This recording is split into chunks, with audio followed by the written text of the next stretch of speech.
YouTube, what's up, baby? We back in this thing again for another review. This is Q's Insight. I'm Callie, and today we're going to be talking about She-Hulk Episode 8, entitled Ribbit and Rip It. Alright?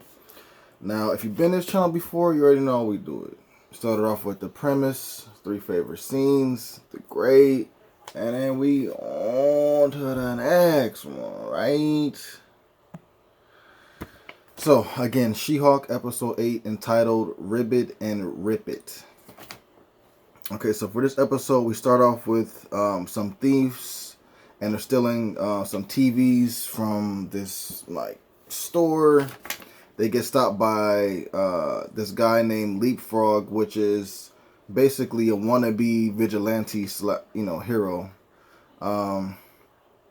He ends up hurting himself trying to catch the thieves. So because of this, he tries to sue the maker of his suit, which ends up being Luke Jacobson. Alright?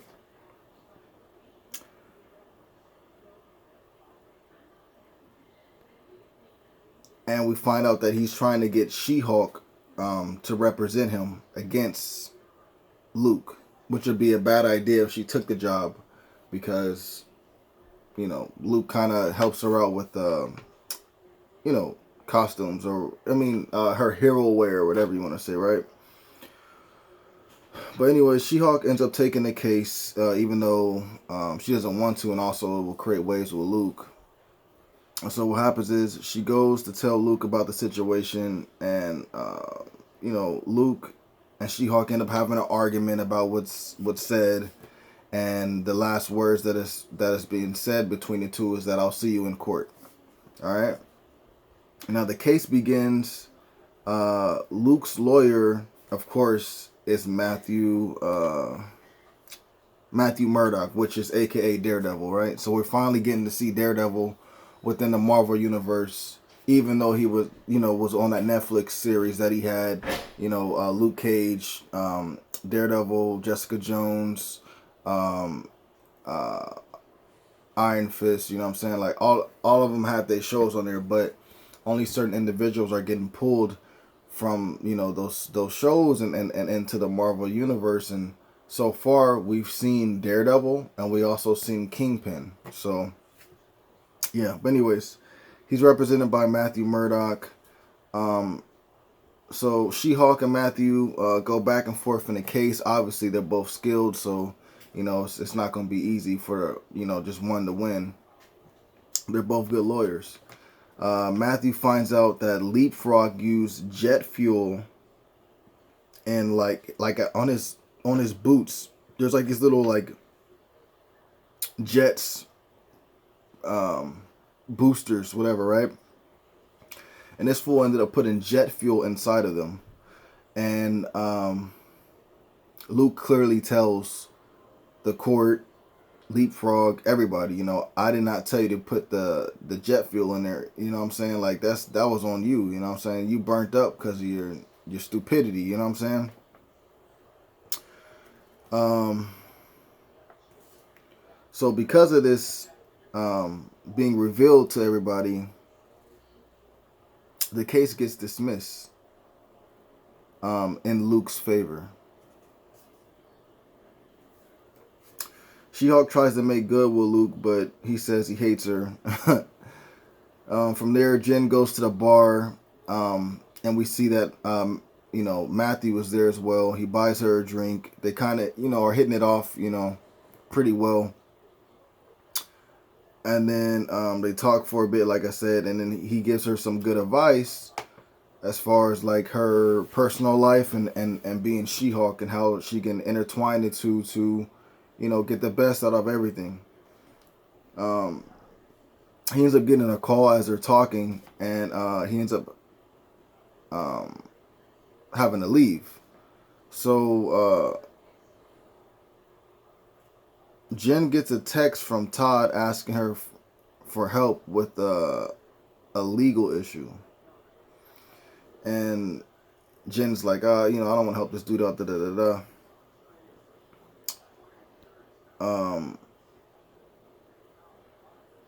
My bad. Matt didn't leave, but he's just about to leave. So Jen asks Matthew if he wants to get another round, and he says he has to go. So he ends up leaving then at that point. So then Jen turns into She-Hulk. She goes to meet up with Todd to see what his legal issue is. And Todd talks about his purchase for a Wakandan spear. And he's saying that, that the Wakandans want it back. And the whole reason they give him, of wanting it back is because, it was stolen by colonizers, which it was. We already know what's going on with that, so... but that was cool, whatever, because Wakanda, you know what I'm saying? So anyways, he hits on her, so she ends up leaving. Like, Todd ends up like, yo, let's not waste no time. I like you, you like me, blah, blah, blah. She like, nah, bro, I'm out. So she ends up leaving. She goes home. Then she gets a call from Leapfrog, and he's like, yo, I'm getting attacked. And he begs for help. So she goes, and we see that Daredevil is actually telling Leapfrog, and he's the one that's chasing Leapfrog. So Daredevil fights with She-Hulk, letting Leapfrog escape.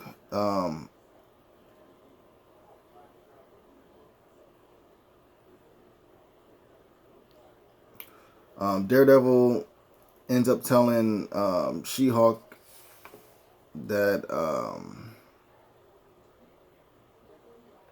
after they get done fighting, he ends up telling She-Hulk that the bad guy is actually Leapfrog, and Leapfrog kidnapped Luke so that because the case was dismissed earlier. So they both go after Leapfrog to save Luke. She-Hulk and Daredevil, they end up getting to Leapfrog's hideout. He has some people working under him, so they're gonna obviously have to sneak in and fight their way to get to Luke.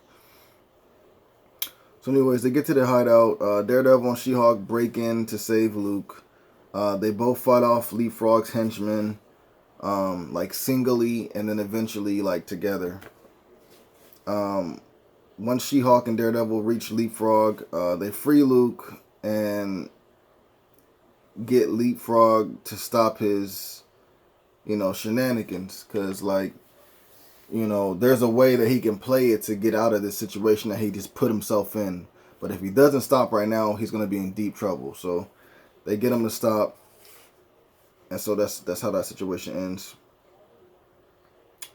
Because Luke was saved by She-Hulk and Daredevil, Luke forgives She-Hulk. And then Daredevil and Jen talk afterwards. And then they really hit it off, so they end up hooking up. The next morning, we see Daredevil leaves. He's going back to New York. Nikki comes to see Jen. Nikki tells Jen that they got to get ready for the gala. And so they do. She-Hulk and Nikki arrive at the gala.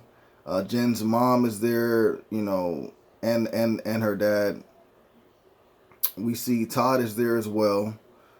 Jen receives Female Lawyer of the Year reward, but not only does she receive it, but Nikki, Mallory, all the girls receive it. So it was and then they all give a speech, and then when it comes time for She-Hulk to give her speech, she gets interrupted by transmission from a group named Intelligentsia. And they expose her for basically for things she didn't want to get out there. I'll put it like that, all right? They expose her for things that she didn't want to be present to the audience. She-Hulk ends up getting mad, of course. She destroys the TV. She's, hulking out, per se, in front of everybody. So this makes them all scared. And it's can we really trust her now? But because of her hulking out. And also, is she really like we thought she was? Because she's being exposed for some things. anyways, the cops show up. They got her at gunpoint, and she just raises her hand, and she kind of comes out of her anger and comes to, and that's basically it for the episode. This episode, bro, was by far the strongest episode. So therefore, let me put it this way: if this episode didn't have Daredevil in it, it would have got a low grade. Okay, so what I'm saying to you is that Daredevil stole the show because this episode had Daredevil, and Daredevil was who he was in this episode. I give the grade. You know what? Hold up. See, I'm skipping things. Because usually the last 2-3 episodes that I reviewed, I ain't had no favorite 3 scenes. But now I forgot. I got 3 favorite scenes on this one. All right, so my first favorite scene would be Leapfrog hurting himself in the beginning, bro. Because that was like, you're thinking that this dude's going to be cool, like some kind of, wannabe Batman or whatever, right? This fool ends up trying to take out these thieves that are still in the TVs, and he ends up hurting himself. Every single thing he does, he hurts himself. And then the worst part about it was when he cut on that jet fuel for them boosters on his feet, and he burnt himself, bro. That was stupid, but it was so funny. It was so funny. My second favorite scene would be Daredevil fights She-Hulk. That was pretty cool, man. And I'm gonna give it to Daredevil, bro, because Daredevil does not have any powers except for, the ability, like senses. You feel me? But other than that, he doesn't have no power, man. He's like Batman, bro. But this dude was whipping She-Hulk, bro. She could not do anything with him. She was whipping him. The only reason why she got the upper hand was because when he left, after he got done beating her up, he tried to leave to try to catch up with Leapfrog, and then she clapped her hands together. Of course, that caught up to him, and then also that noise, you know what I'm saying? Because you know how he is. It threw him off, you know what I'm saying? But yo, Daredevil handled his business, bro. So that'll be my second favorite scene. My third favorite scene would be She-Hulk and Daredevil teaming up against Leapfrog to save Luke. When they were going against the henchmen, like them splitting up, you see Daredevil do his thing. Mostly Daredevil kind of do his thing for a second, and then She-Hulk kind of drops down from the ceiling, crushing the rest of the people that he would have had in the fight. And then they team up and they go against the people inside the room that Luke and Leapfrog are in. But just like, it just was dope. It was actual fighting, bro. It was actually like real action in this episode, bro. You know what I'm saying? So I got no choice but to let you know about that and say I appreciate it. You know what I'm saying? So that'll be 3 of my favorite scenes. Now back what I was saying, like Daredevil stole this show. He stole the show. If he wasn't in this episode, the grade would not be as high as it is. And also the grade should still not be as high as it is. But because every episode that I've previously seen was atrocious, this gets bumped up. It gets bumped up, baby. It gets bumped up. Good job. Good job on this one. We're going to give this a 10 out of 10, okay? So a 10 out of 10 for She-Hulk episode 8. Finally, you get a 10 out of 10. You're 8 episodes in. We only got 1 more episode left, bro. We finally got some bomb fighting in here. You feel me? Like storyline for like it's evolving into something that's potentially going to be interesting rather than just all the other episodes and all the other bullcrap we had to watch with those, man. I really enjoyed this episode. So thank you for this one. You guys did a very, very good job with this. If only the whole series could have been like this. And now look, we're going to be having a Daredevil series. I know you're not going to be doing him like he was on Netflix because, that was so raw, that was so brutal. Do this Daredevil that you had in this episode for every episode that you have for the new season of Daredevil. Do it just like that. That was perfect. You know what I'm saying? Just do it like that. Do it like that. Nobody's gonna have no problems. No one's gonna have I guarantee you, nobody will have no problems. Just do it exactly how he was in this episode 8 for She-Hulk. All right. But yeah, man, that's enough said, bro. If you guys saw this episode, let me know what you guys thought about it in the comments down below. All right. Please remember to like, subscribe, and share. As always, this is Q's Insight. I'm Callie. Until next time.